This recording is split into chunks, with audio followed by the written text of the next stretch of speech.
by the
faculty. And other guests. Some of you may have noticed the ATM machine from Nations Bank on the floor there. And that was, in case any of you are in arrears with respect to your bills, you can use that, you can access that. It's our privilege to see them learn and to assist in that learning process, and it's a privilege to learn from them. Is Professor of Medicine and Cardiology at Emory University School of Medicine, Associate Dean and Director of Admissions at that same school. A native of Jackson, Mississippi, he graduated from Millsaps College and then Washington University School of Medicine, pursuing medicine and cardiology training at the University of Rochester and at Emory, and joining the Emory faculty in 1969. Dr. Stone has 3 times been recognized as best clinical professor at Emory and has given a graduation address to the students on 4 different occasions. The University Scholar Award. For 6 summers, he has taught courses in literature and medicine and creative writing at Oxford University in England. And recently, he received the Nicholas E. Davies Award for scholarship from the American College of Physicians. His publications include 4 books of poetry, several of them award-winning. He co-edited the textbook, Principles and Practice of Emergency Medicine.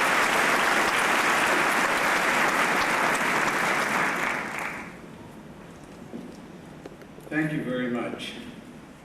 It's a great pleasure to be back in St. Louis, which is my first big city. My congratulations to these young men and women starting out on this glorious profession. Let us begin where medicine always begins, in the imagination at least, in the most daunting course of the freshman year, in laboratories similar to those in which Vesalius and Michelangelo and Da Vinci and Boerhaave and John Hutter and Virchow and thousands of others worked before you and you and you and I came into the picture. I'm speaking of grossing now because the world's music is crowded in, demanding to be sung. As each of us is educated, as we are all taught, Restum sumus, and it means, therefore let us rejoice, Gaudeamus Igitur, while we are young, after a delightful youth, after an irksome old age, the grave will contain us. I thought that has some possibilities. And then I was driving to Grady Hospital one morning to do rounds, and I was reminded of a long poem by an 18th century poet named Christopher Smart, who wrote a long poem to his cat, Geoffrey. And the form of the poem was what I was interested in, because each line of the poem began with the word for, F-O-R. For I will consider my cat, Geoffrey, servant of the living God, for he can crawl, for he can creep. And that was in my mind, and the Gaudeamus Igitur that Brahms had set to his academic festival overture was in my mind, and I excused myself from rounds. For this is the end of examination, for this is the beginning of testing.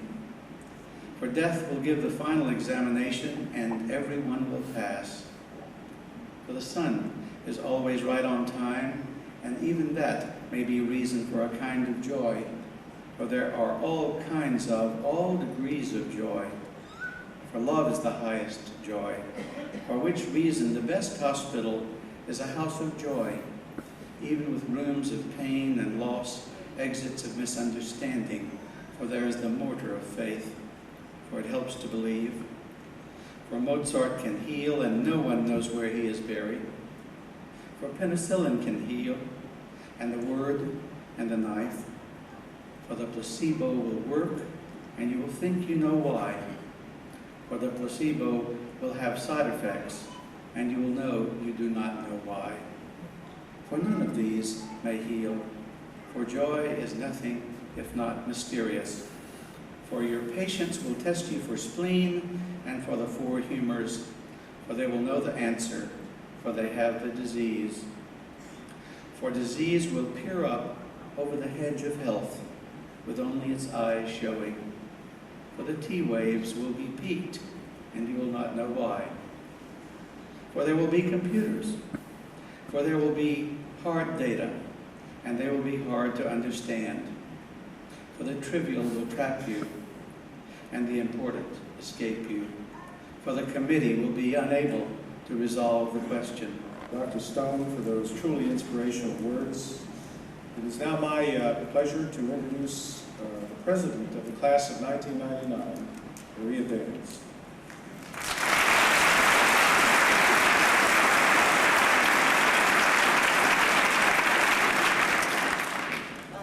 Before we present the Teacher of the Year Awards, here's in medical school, we had the opportunity to work with only a few of the over 1,000 preclinical and clinical faculty members. But each of us could give you many glowing testimonials to the professors who've contributed to our education. So I'd like to ask my classmates to join with me and show our appreciation for the entire faculty.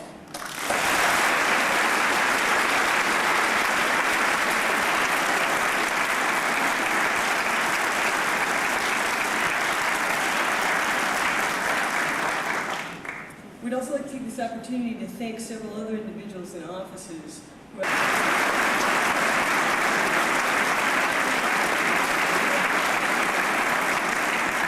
Thank you, class of 99. This is really a wonderful award. I can't tell you how much it means to me, probably in more ways than you could really imagine. You know, teaching is a two-way street.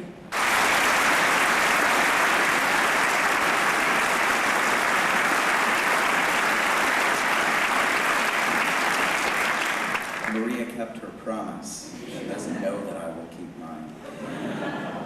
As some of the students will recall, I have a real fondness for a little intellectual game that we play called differential diagnosis. I had a great deal of difficulty thinking about what should I say to you today. So I thought, why not? Let's do a differential diagnosis in the way that I feel. So here it is. I'm not really sure how those last few fit in there. I suppose they're possible, but very, very unlikely. The leading contenders would have to be very proud and very humbled. You are such an inspiring group to work with, and I'm ever so confident that you're going to continue to inspire throughout your careers. What a pleasure it is to receive such recognition for doing something that you enjoy so much. Congratulations.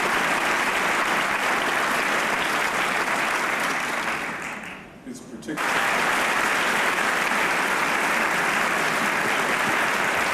with me, not after, with.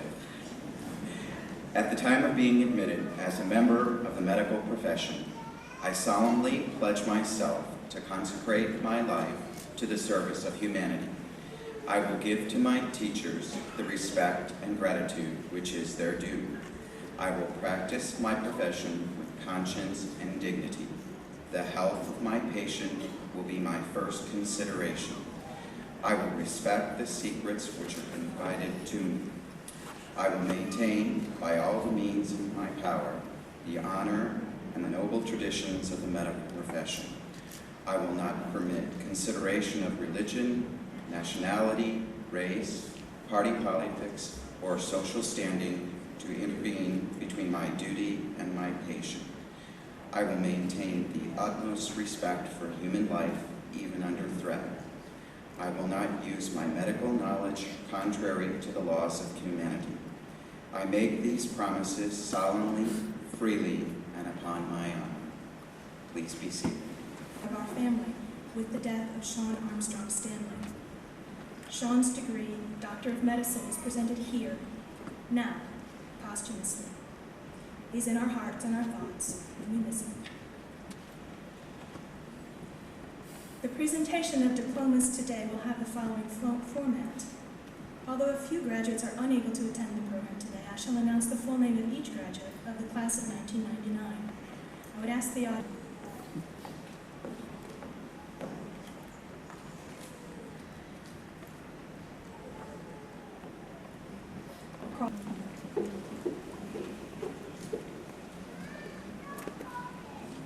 Laura J. Gladstone.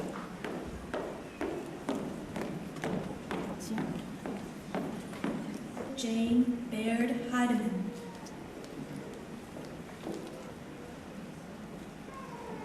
Joyce J. Sewell.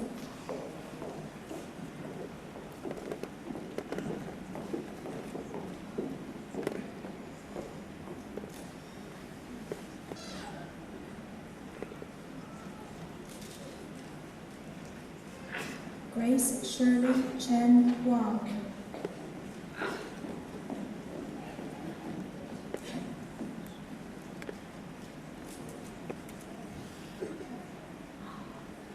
Jennifer Shaolin Hui.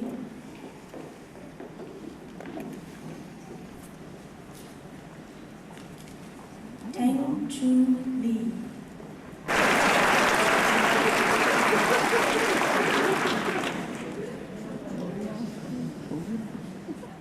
Danby Hui Giá Hui. trị cực gì rồi? Richard C. Nan Tampa.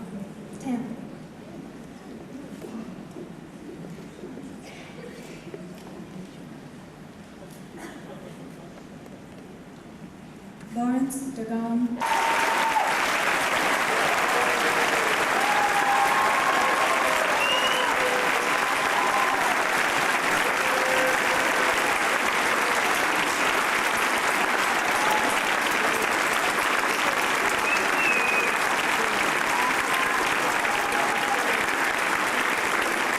Commencement and Senior Program for the Washington University School of Medicine.